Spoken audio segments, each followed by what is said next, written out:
તો નમસ્કાર ગુજરાત, સ્વાગત છે આપ સૌનું આપણી ચેનલ ગુજરાત રોજબરોજ માહિતી યુટ્યુબ સમાચારના લાઈવ સમાચાર ઉપર અને મિત્રો દેશ દુનિયાના અને ગુજરાતને લગતા તમામ મોટા સમાચાર જોવા માટે મિત્રો વિડીયોની છેલ્લે સુધી જોજો અને મિત્રો તમે ચેનલ પર નવા હોય તો ચેનલને સબસ્ક્રાઇબ કરી લેજો, કેમ કે આ સમાચાર છે તે થઈ શકે છે તમારા માટે ખૂબ જ ઉપયોગી। ત્યારે મિત્રો સૌથી પહેલા જે મોટા સમાચાર આવી રહ્યા છે લોકસભાની ચૂંટણીને લઈને તેને વાત કરવામાં આવે તો મિત્રો હવે કોંગ્રેસમાં મોટું ગાબડું પડ્યું છે। મિત્રો જી હા, લોકસભાની ચૂંટણી પહેલા કોંગ્રેસને સતત આંચકાઓનો સામનો કરવો પડી રહ્યો છે। મિત્રો આસામ હોય કે ગુજરાત, કોંગ્રેસના વરિષ્ઠ નેતાઓ ભાજપમાં જોડાઈ રહ્યા છે। ત્યારે સામાન્ય રીતે 1, 2, 3 નેતાઓ એક સાથે પક્ષ બદલતા હોય, પરંતુ જામનગરના ગુજરાતમાં કોંગ્રેસના 800 કાર્યકરો ભાજપમાં જોડાયા હતા। મિત્રો જામનગરના લોકપ્રિય સાંસદ પૂનમબેન માંડમના સમક્ષ નેતૃત્વમાં અને ભાજપની વિકાસલક્ષી વિચારધારાને કારણે હાલાર વિસ્તારમાં કોંગ્રેસને ફરી એકવાર મોટો ઝટકો લાગ્યો છે। ત્યારે મિત્રો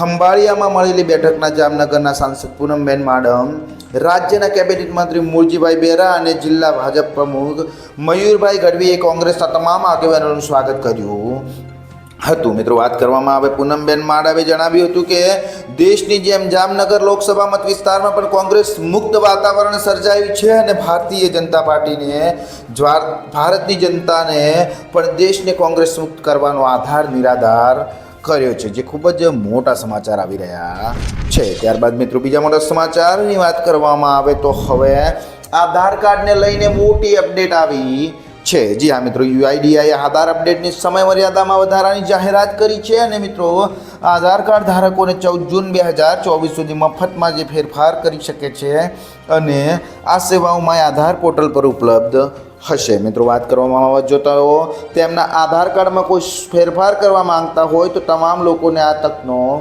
લાભ લેવો જોઈએ, જે ખૂબ જ મોટા સમાચાર આવી રહ્યા છે। ત્યારબાદ મિત્રો બીજા મોટા સમાચારની વાત કરવામાં આવે તો હવે વિદ્યાર્થીઓ માટે આ કામના સમાચાર આવે છે। એટલે કે મિત્રો ગુજરાતમાં ધોરણ 9 થી 12ની સરકારી અને ગ્રાન્ટેડ શાળાના વિદ્યાર્થીઓને મફત પરિવહન સેવા આપવામાં આવશે। મિત્રો પહેલાં આ સેવા ધોરણ 1 થી 8ના વિદ્યાર્થીઓને મળતી હતી, જે વિદ્યાર્થીઓ શાળાની 5 કિલોમીટરથી વધારે દૂર રહેતા હોય તેમને આ યોજનાનો લાભ મળશે। મિત્રો આ યોજના માટે બાળક દીઠ પ્રતિ મહિને 600 રૂપિયા અપાશે અને આ યોજનાનો અમલ 2024-25ના શૈક્ષણિક વર્ષથી શરૂ કરાશે, જેનાથી મિત્રો શાળાની દૂર રહેતા વિદ્યાર્થીઓને ખૂબ જ મોટો ફાયદો થશે, જે ખૂબ જ મોટા સમાચાર આવી રહ્યા છે। ત્યારબાદ મિત્રો બીજા મોટા સમાચારની વાત કરવામાં આવે તો હવે પતિ અને પત્ની બંનેને 10,000 રૂપિયા સહાય। એટલે કે મિત્રો તમે બધા જાણો જ છો કે ભારતીય જનતા પાર્ટી દ્વારા ઘણી બધી એવી યોજનાઓ ચલાવવામાં આવે છે, જે અવારનવાર યોજનાઓના લીધે સામાન્ય માણસોને ખૂબ જ ફાયદા થતા હોય છે। ત્યારે એમાંથી એક બીજી યોજનાની મિત્રો આપણે વાત કરીએ તો તે યોજના છે જે સરકાર તમને પતિ પત્નીને 10,000 રૂપિયા સહાય આપે છે। જો મિત્રો તમારા ઘરમાં પણ છેલ્લા 2 વર્ષમાં લગ્ન થયા હોય કે થવાના હોય તો તમને સરકાર તરફથી મળશે 10,000 રૂપિયા સહાય। એટલે કે મિત્રો કુંવરબાઈનું મામેરું સહાય યોજના અંતર્ગત કન્યાને 10,000 રૂપિયાની સહાય આપવામાં આવે છે। મિત્રો તો જેમાં કન્યાનું આધાર કાર્ડ, કન્યાના પિતાના વાર્ષિક આવકનો દાખલો, લગ્નનું પ્રમાણપત્ર અને સ્વઘોષણાપત્ર અને કન્યાના બેંક ખાતાના પાસબુકની નકલ વગેરે ડોક્યુમેન્ટ અપલોડ કરી સબમિટ કરવાની હોય છે। ત્યારે મિત્રો થોડાક સમય બાદ તમે કરેલી અરજી એપ્રુવલ થાય છે, ત્યારે તેને બેંક એકાઉન્ટ નંબર ઉપર 10,000 રૂપિયા ટ્રાન્સફર કરવામાં આવે છે, જે ખૂબ જ મોટા સમાચાર આવી રહ્યા છે। ત્યારબાદ મિત્રો બીજા મોટા સમાચારની વાત કરવામાં આવે તો હવે આજે તારીખ છે 1 અને 1 તારીખથી થતા ઘણા બધા ફેરફારોની વાત કરવામાં આવે। ત્યારે મિત્રો હવે ચૂંટણી પહેલાં અને એપ્રિલ મહિનામાં બંધ થયેલ દરેક રેશન કાર્ડો ફરી શરૂ કરવામાં આવશે અને મિત્રો તે લોકોને હવે ચૂંટણીના ટાઈમે અનાજ આપવામાં આવશે, જે ખૂબ જ મોટા સમાચાર આવી રહ્યા છે। ત્યારબાદ મિત્રો 1 એપ્રિલથી સામાન્ય માણસને લાગશે ઝટકો, કેમ કે 800થી વધારે દવાના ભાવ વધશે અને એપ્રિલ મહિનામાં ચૂંટણીની પ્રક્રિયા શરૂ થશે અને 12 એપ્રિલથી 1 એપ્રિલ સુધી ચાલશે। મિત્રો 1 એપ્રિલથી ગેસ સિલિન્ડરના ભાવો વધશે કાં તો ઘટશે, કંઈ પણ થઈ શકે છે, કેમ કે જ્યારે મહિનો બદલાતો હોય છે ત્યારે ભાવમાં વધઘટ જોવા મળતી હોય છે, જે ખૂબ જ મોટા સમાચાર આવી રહ્યા છે. ત્યારબાદ મિત્રો એપ્રિલ મહિનામાં 14 દિવસ બેંકો બંધ રહેશે અને આરબીઆઈનું રજા યાદી પર લિસ્ટ પણ જાહેર કરવામાં આવી છે. ત્યારે મિત્રો એપ્રિલ મહિનાથી વીજળી બિલ ઓછું આવશે અને ફ્યુલ ચાર્જમાં ઘટાડો કરવામાં આવ્યો છે, જે હવે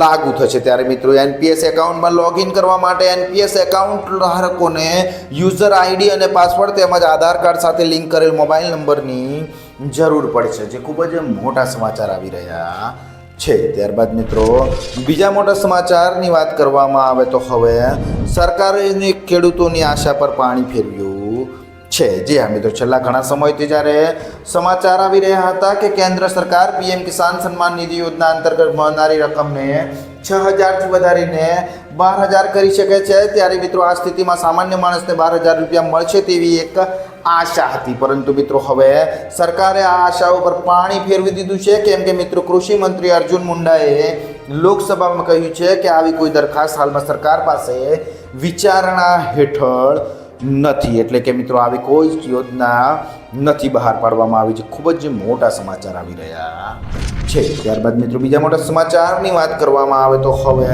અંબાલાલ પટેલની મોટી આગાહી, એટલે કે મિત્રો હવામાન નિષ્ણાત અંબાલાલ પટેલે હવામાનમાં પલટો આવવાની સંભાવના વ્યક્ત કરી છે. મિત્રો તેમની આગાહી કરી હતી કે હવે મુજબ 3 એપ્રિલથી 5 એપ્રિલ દરમિયાન ગુજરાતમાં વાદળછાયું વાતાવરણ તેમજ આંધી વંટોળ સાથે પ્રી મોન્સૂન એક્ટિવિટી જોવા મળી શકે છે. મિત્રો જેના પરિણામે અમુક ભાગોમાં વરસાદી છાંટાની સંભાવના છે. જો કે હાલમાં હવામાન વિભાગે આજે અમુક જિલ્લાઓમાં રાતના સમયે વોર્મ નાઇટની પણ આગાહી કરી છે, જે ખૂબ જ મોટા સમાચાર વાતાવરણને લગતા આવી રહ્યા છે. ત્યારબાદ મિત્રો બીજા મોટા સમાચારની વાત કરવામાં આવે તો હવે ત્રીજા કાર્યક્રમ માટે પીએમ મોદીએ મોટું એલાન કર્યું છે. મિત્રો આગામી 5 વર્ષમાં પાઇપલાઇનમાંથી ગેસ અપાશે અને આગામી 5 વર્ષમાં બુલેટ ટ્રેનથી ભેટ મળશે તમને.